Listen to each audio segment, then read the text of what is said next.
Hey, my name's Chevy Roach. I live on the Inoko River in Shagluk with my family, my wife, and my 5 kids. If you are new to my channel, thanks for following me. I know a lot of people came over here from Life Below Zero and watching us on Nat Geo, and I appreciate all the people that have come over here and kind of continued on this journey and following our family. I really appreciate that. If you're new to the channel, we're a family that lives in remote Alaska. Try to live off the land as much as you can, and try to have a sustainable lifestyle. So what I'm going to do today with my cousin Roger is we're going to collect driftwood.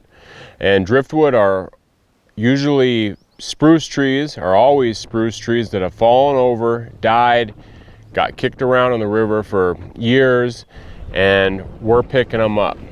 So what we're doing is we're heading up river,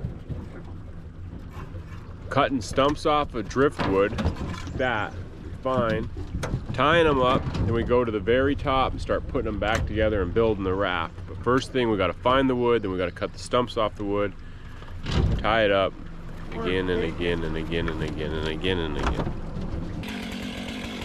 Roger cutting a lot of wood out of, leaning over out of the boat, and you know, you got pretty good trust in when the guy's hanging onto a $1,000 chainsaw, or you know, whether it's his or mine, you know he's not going to drop it. But it's always in the back of your head of like, man, you know, you just hope you don't lose anything because you are working over water. That's a huge stump. It's a big wood. You could get a lot of driftwood in a really short period of time. Usually I burn 10 cords of firewood a year. Roger burns close to the same, maybe a little less. But we go through a lot of firewood.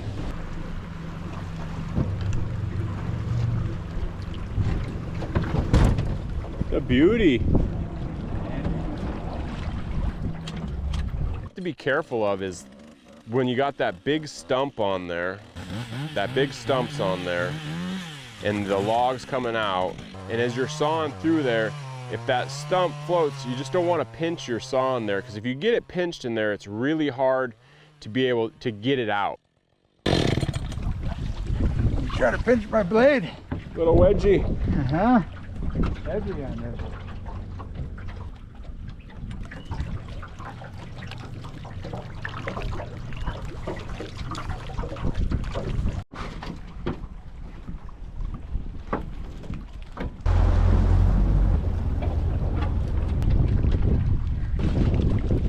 Okay. Double? Double, safety knot, everything. Over and over again. Over and over again. Same knot. We're going to tow this log up to our little stash here, so we have 3 on 1. A bit of a curve to her, but the wood stove won't notice that.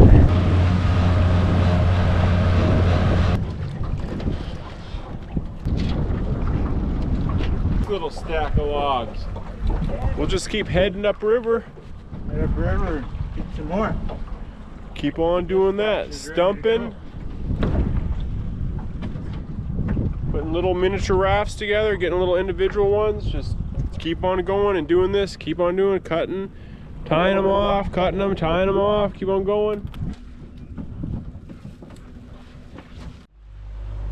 Well, we just got our last logs tied up. It's getting pretty late in the evening. We're gonna head on home.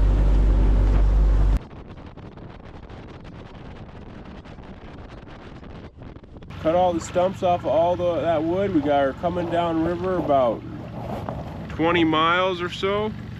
We got more wood to pick up. Still better than making a bunch of snow machine trips. So it's about 15 miles one way to get dry wood, and it takes 3 trips round trip to get 1 cord of wood. So for 1 cord of wood is roughly 100 miles, and I need 10 cords of wood. So about 1,000 miles is riding the snow machine to get enough wood for the winter that I need, when I could just make a raft like this, about 2 or 3 times that size, get home, split it, cut it up, split it, and then I just gotta let it dry throughout the summer months, since it is driftwood, we call that. So I'm putting a bunch of miles on your snow machine and having to haul wood all the time.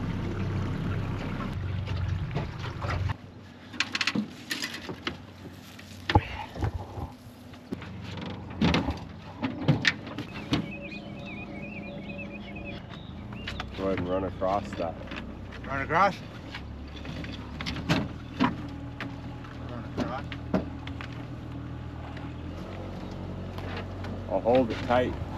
So we're pushing the raft together tighter so we can come up behind it and push it from the back without the log spreading out. So that's what we'll do eventually.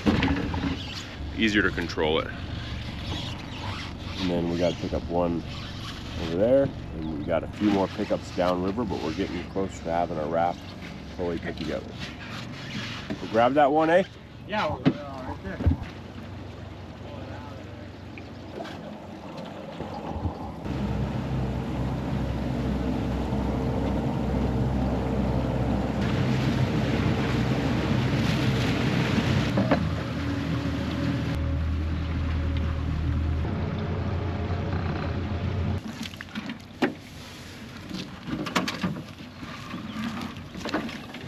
Got about another dozen to hook up to it, we figure. Yeah. I'd say 11. I'd say 15. Hey, whoa. GoPro hooked on my boat right here, and I got caught up in a willow, and that GoPro popped off, and out into the drink she went. Oh,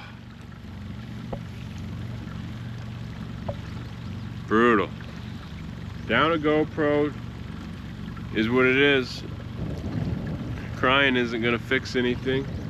So here I am. Well, we're drinking away our sorrows of a lost GoPro. Got some Coors NA.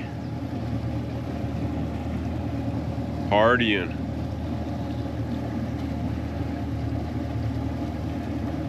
Getting old and loving it. Cousin bought me a beer. He was just telling me you get these beers for 46 bucks a half rack on Amazon. Shit, I'm drinking $5 beer out here on the river. $5 beer.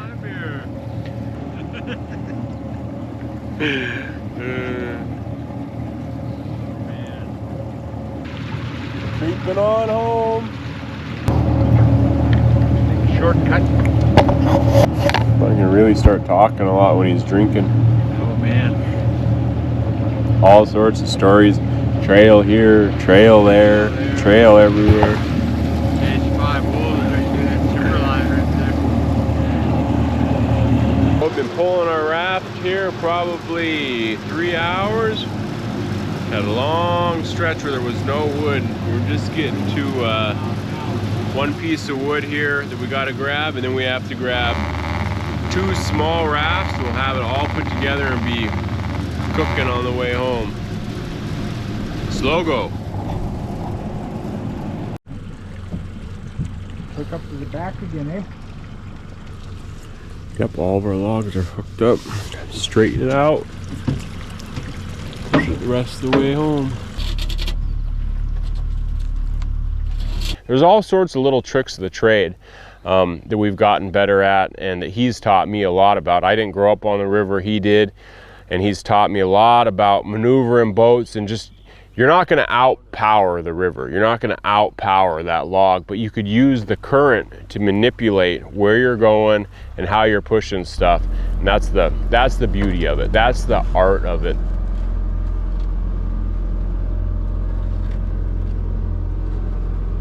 That would be about a year's worth of firewood for me or Roger, but we're sharing this, so it's a half a year for both of us, but we'll have to make another raft sometime. We're gaining, it's about 10 o'clock, 10:30, 11 o'clock, midnight. We don't know what time it is. We don't care what time it is. It's still light out. So we're just tightening everything up. A lot of screwing around in the right direction, but we've got to turn to the left to make it into a slough. And nothing happens real fast, right? So it's got to be like lined up. And you're just going to go where you're going to go, but you got to be pointing in the right direction. If you miss that, you just keep on going downriver, which is no bueno, you know, not good. Then you got to tie up somewhere downriver and bring your logs individually to the boat landing like a rookie.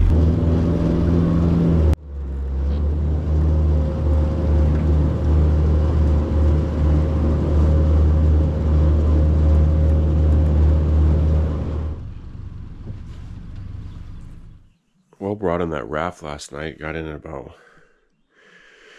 2 a.m.-ish, got it tied up, and whenever you get a raft in like that, you know, late at night, you get it tied up, but then you jump up, get a few hours of sleep, and you jump up, and you want to go down and look at that raft.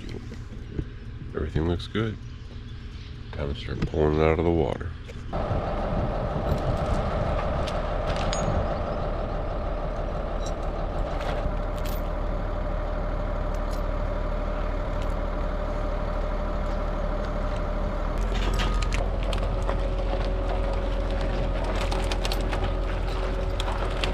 So we could get 10 cords of firewood, 15 cords of firewood in 5 or 6 days. One thing about this firewood though is it has to be processed right away because it is a wetter wood. It's been in the water.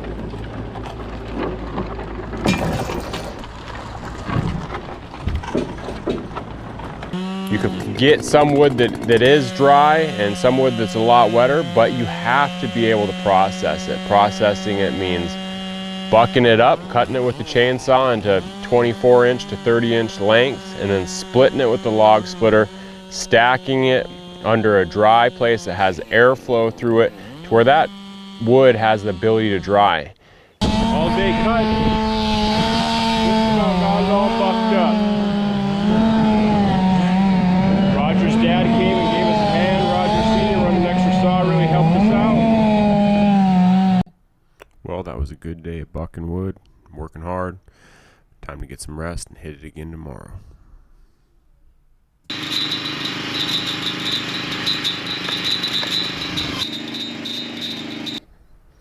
This is one of those family chores that's just fun to do every year. Brings back a lot of memories. I'll never forget Sydney just being really excited at about 5 years old to get that woodshed filled up again. She just already understood the importance of having heat.